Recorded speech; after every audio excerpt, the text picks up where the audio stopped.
All right, hello, we're back. I am about to read part 4 of Rhyme Schemer. I say part 4 just because it's the 4th video. Whoop, whoop. Okay, no. We got it. We got it under control. We don't have it under control. Hold on. Whoop. Okay, we got it under control. Okay, now, it'd be better if I didn't read it upside down. Okay, so I'm going to start on page 44. So when we left off, Kevin had just been busted by the librarian for bullying Robin in the bathroom, sort of shoved him under the sinks. And so he's been sent to the principal's office again. All right, this is page 44. Suspended. A word that can describe medicine, the little bits of healthy mold suspended in pink goo so that the kids like the bits enough to swallow them. Suspended.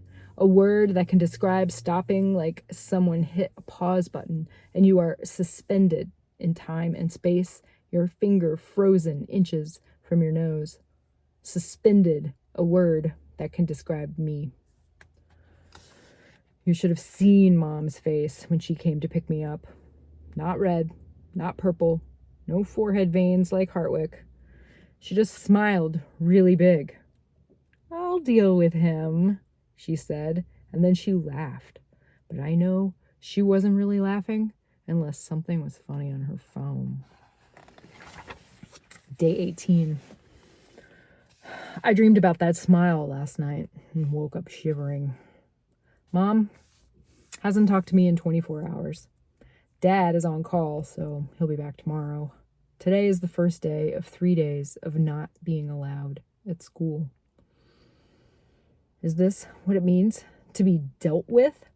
Isn't this sort of every kid's dream? Missing parents, no school, long weekend. Is suspension really that big of a deal? Paul says yes, it is a big deal, but Paul never gets in trouble, so how does he know? The band is here tonight. Petey and his friends, who all look the same. They make sounds kind of like the tornado did, but noisier and less memorable. Noisier Tornado. That could be their band name. Day 19. I think I forgot to say day 18 before. Day 19. I guess when you're suspended, you're supposed to think about what you've done. I am supposed to think shoving Robin under the stairs was not cool. I am supposed to think I'll never do anything like that again. You know what I really think? Petey shoves me under the sink in the bathroom at home all the time. No big deal. No one cares. Day 20. Get this. As part of my punishment, Mom and Dad say Petey can't drive me to school anymore. If I had known these were the severe consequences I'd face, I would have gotten suspended a lot sooner. Weekend. Intervention. That's what Paul called it. He's taking a nighttime college class. It's for nerds who want to be psychiatrists. It teaches them words like intervention. When he said it, I thought he meant for me. But he meant for Petey? He took Petey aside while Petey rolled his eyes. Paul told him to be a better big brother, a better person. Paul is the only one who sees Petey as he is, a King Kong jerk. You'd think Philip would see the King Kong jerk part 2, but Philip is too busy with football and girls to notice anything other than cheerleaders or boobs. Mrs. Little? Wait, hold on, let me make sure I'm in the right place. I think. Hold on. Ah, yeah, I didn't think that was right. Paul told Petey to watch it. Petey said, "Watch this," and then punched a wall. Paul rumpled my hair. I think my getting suspended bothered Paul more than anyone else. More than me. Day 23. Well, my notebook is not lost. Guess who found it? Shrimpy Robin. His face is like a dog with a juicy bone. Whatever.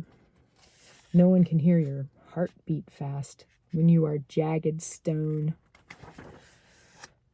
Mrs. Little put 50 pounds of books in my arms. Shelve them, she said. Her mouth was tight, puckered like a cat's butt. this is part of the punishment.